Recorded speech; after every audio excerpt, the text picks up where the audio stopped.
ओम शांति। जब कोई किसी का प्यारा हमसे अलग हो जाता है और नई यात्रा पर जाता है तो हमें जीवन में कभी कभी अचानक ये बात सहन नहीं होती। वैसे तो साइकोलॉजी में कहा जाता है कि पहले हम इस चीज़ को मानते ही नहीं हैं और धीरे धीरे बाद में एक्सेप्ट करते हैं। गीता ज्ञान के अनुसार एक्सेप्टेंस बहुत जल्द हो जाती है।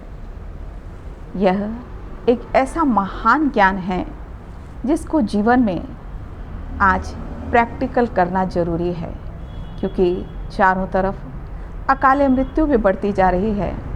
हमारे सगे संबंधी बहुत सारे शरीर त्याग कर रहे हैं, इसीलिए चारों तरफ एक डर का, तनाव का, दुख का वातावरण है। अभी सुबह ही एक महिला हमारे पास आई और उसने कहा कि मुझे बहुत दर्द हो रहा है ब्रेस्ट में। तो हमने पूछा कब से, तो कहा 1 मास से।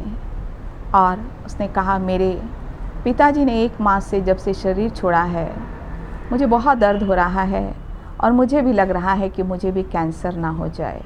वैसे उनके पिताजी की आयु बहुत ज़्यादा नहीं थी और वह रोने लगी कि देखो मेरी माँ अकेली है। तो ये गीता ज्ञान जो हमें सिखाता है कि आत्मा अजर, अमर, अविनाशी है, तो इस ज्ञान से किसी को समझना बहुत सरल हो जाता है।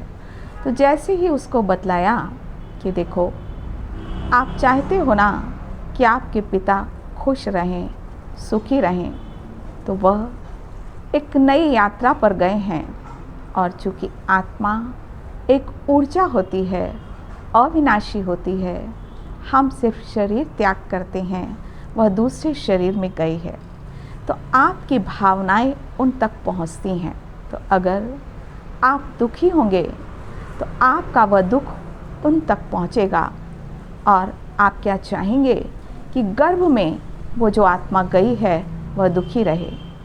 तो उसने कहा नहीं, मैं तो ये चाहूँगी कि मेरे पिताजी जिस गर्भ में गए हैं वो बहुत खुश रहें।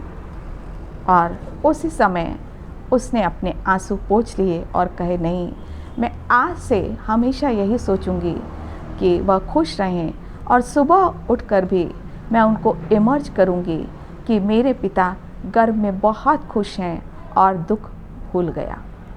तो ये सत्य गीता ज्ञान हमें कितना मदद करता है, क्योंकि आत्मा एक एनर्जी है और वो एनर्जी यात्रा पर रहती है और हमारी भी एनर्जी उस तक पहुंचती है। तो यह एक बहुत सहज और सत्य ज्ञान है जिसे हम अपने लव्ड वन को प्यार की भावनाएं दे सकते हैं, शक्ति की भावनाएं दे सकते हैं। अभी जब कोरोना पीरियड में कई लोगों ने जब शरीर त्यागा तो उस समय लोगों के मन में ये भावना आई कि अरे उनको इलाज नहीं मिला, ऑक्सीजन नहीं मिला, शायद हम कुछ कर देते, क्योंकि ये भी एक साइकोलॉजी में स्टेज मानी जाती है। जबकि अगर हम ये भावना रखते हैं तो यह भावना भी उस आत्मा को दर्द की महसूसता लाती है। इसीलिए इस सत्य गीता ज्ञान को समझना बहुत ज़्यादा ज़रूरी है कि शरीर एक वस्त्र है, इसको प्रैक्टिकल अप्लाई करना ज़रूरी है। तो हम बहुत जल्दी अपने लव्ड वन को इस नई यात्रा के लिए तैयार कर देते हैं। जैसे कि एक छोटी सी घटना भी है कि एक माँ का एक बच्चा था और वो बच्चा अचानक उसकी मृत्यु हो गई। तो जब बच्चे की मृत्यु होती है तो माँ के लिए सबसे बड़ा दुख होता है, बहुत रोती है। तो बहुत रोती थी, लेकिन उसको एक स्वप्न हमेशा दिखाई देता था और उस स्वप्न में यह दिखता था कि उसका बच्चा एक मोमबत्ती लिए हुआ है और वो जल रही है, लेकिन थोड़ी देर में वो बुझ जाती है और बाकी सब बच्चों के जो मोमबत्ती है वो जल रही है। और वो जो बेटा है वो बहुत दुखी हो जाता था। तो माँ को हमेशा लगता था कि ऐसा क्यों। तो एक दिन स्वप्न में ही उसे लगा कि वह पूछ रही है अपने बच्चे से।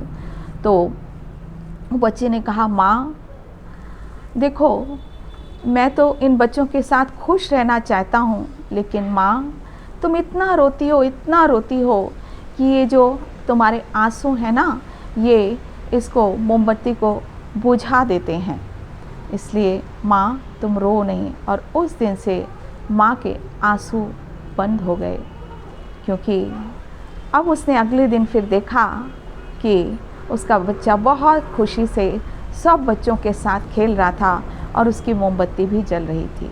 तो प्रैक्टिकल हमें अप्लाई करना बहुत ज़्यादा लाइफ में ज़रूरी है। यही सत्य ज्ञान सिखाया जाता है इस ब्रह्मा कुमारी ईश्वरी विश्वविद्यालय में। जो गीता में लिखा है वही प्रैक्टिकल यहाँ पर हम उसका अनुभव करते हैं। ओम शांति।